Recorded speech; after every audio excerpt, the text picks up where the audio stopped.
Hello, this is Mike with Creation Creator Collective. I'm back today. Wanted to make another video back in the car again. I wanted to make a video about something very personal and something that I'm exploring currently, and it's about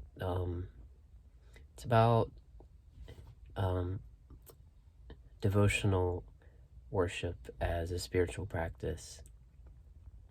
And when I say that, I'm talking about I'm not talking about like traditional religions of worshiping something beyond what you are.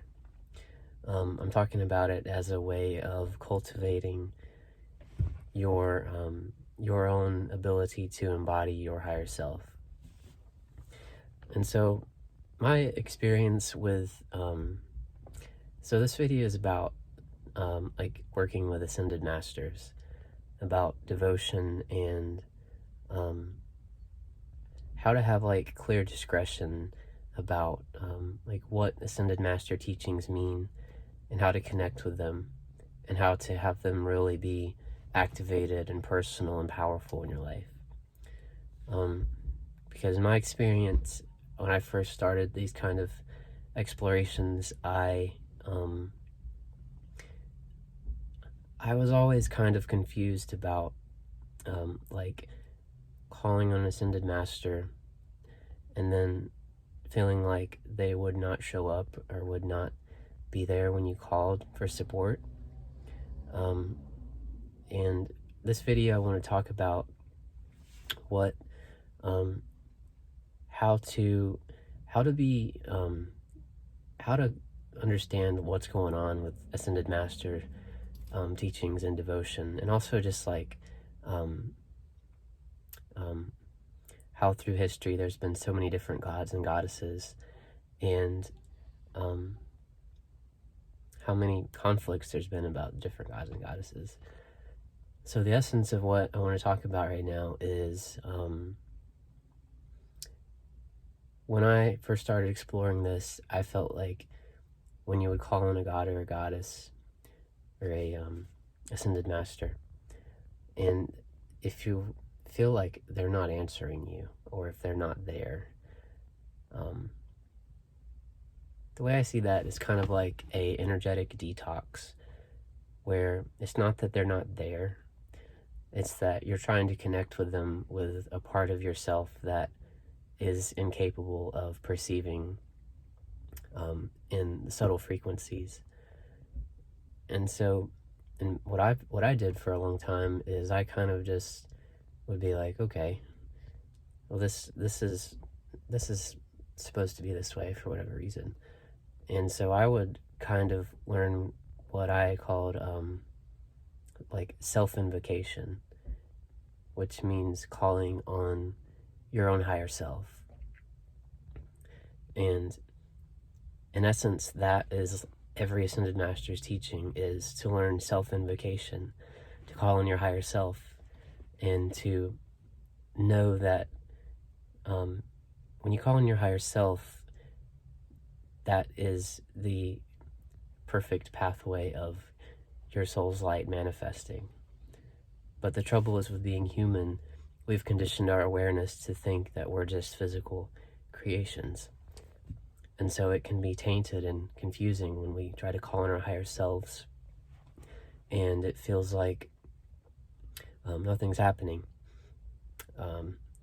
So what's really amazing to me now is how I've started to see devotional practice as not just like blind worship in Christianity, which is just everyone agreeing to worship the same figure because of fear of what happens if they don't.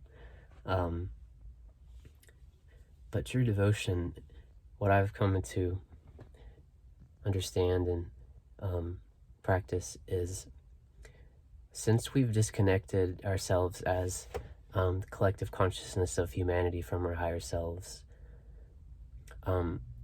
if we just go straight to self-invocation and we call on our higher selves, our higher selves are there, and our higher selves answer, and they do what they can, because our higher selves is what we are. But our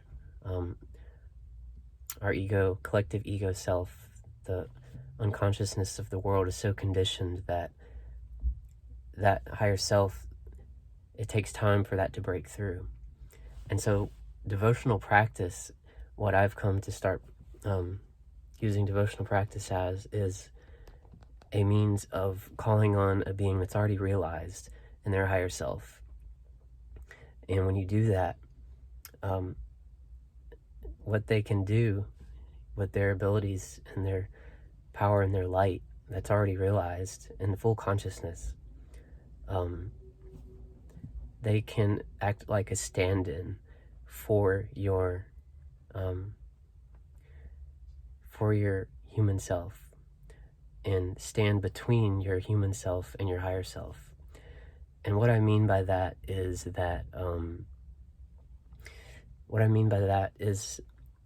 that as our human selves, we've lost faith in our contact with our higher self. And so when we call on our higher selves and do the practices of self-invocation, it can take time, and it can be a slow and difficult process, because we're so conditioned that our higher self is beyond us. And then we have expectations, and it doesn't happen the way we expect.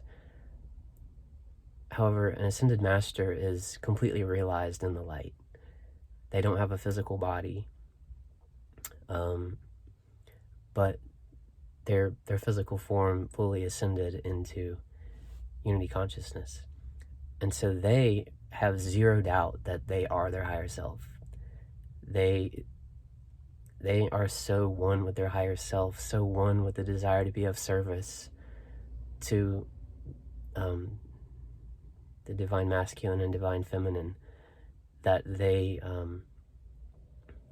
there is absolutely no doubt that they are a divine being, and they have full consciousness of it. And it's full multidimensional, sovereign, divine power. And ultimately, we all share that. And every ascended master works to help people re-embody that for themselves in their own unique frequency or key code. So the ascended master can stand between your human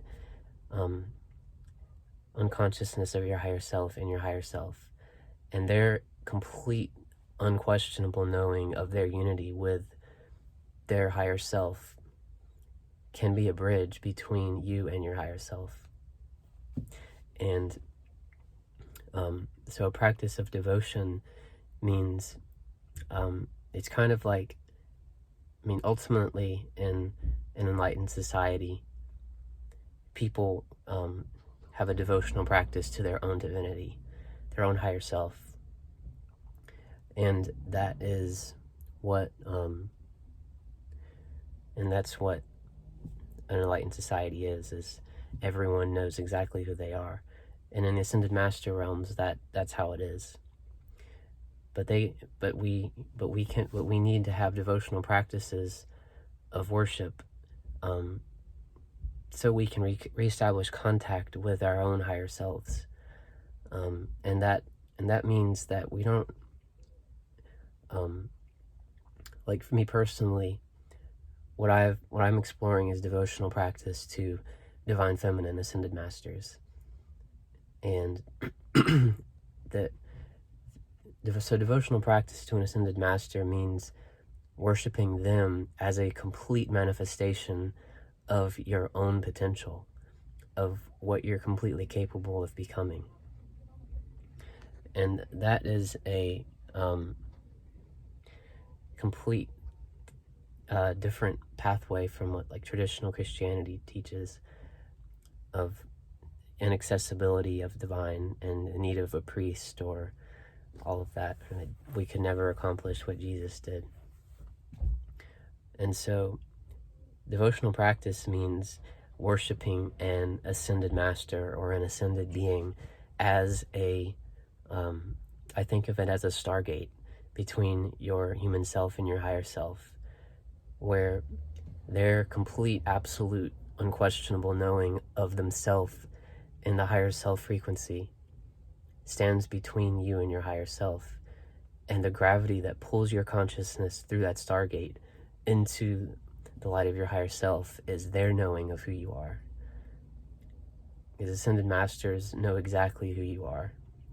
And they know how hard it is to establish contact with your higher self in lower frequencies. And so devotional practice means worshiping the Ascended Master as the full glory of the light, of the divine feminine and divine masculine as one, manifested completely as a teacher that can help you. And they're a Stargate of our own potential and our ability to live in that complete conscious unity that we are our higher self already. And so devotional practice, I think the old world and old paradigm of that needs to just go by the wayside, about just like blind worship of things outside of yourself. A devotional practice,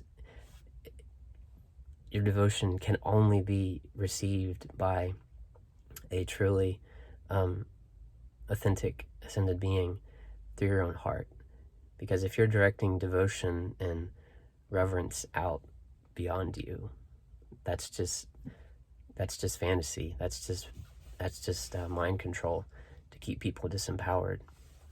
When you visualize an ascended master in your heart and you pour your devotion into them as a complete manifestation of the divine, you are creating a Stargate in your consciousness between who they are, completely realized in frequency, and who you are as a manifested being with a soul, creating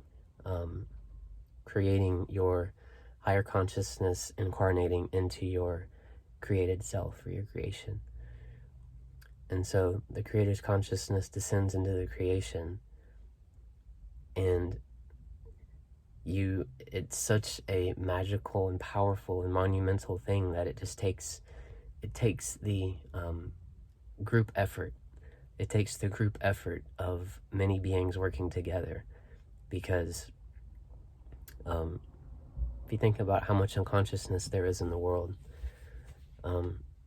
one being that's just immersed in that ocean of collective energy that doesn't know that it is divine, it takes a group effort to bring forward a being back into their own divine frequency.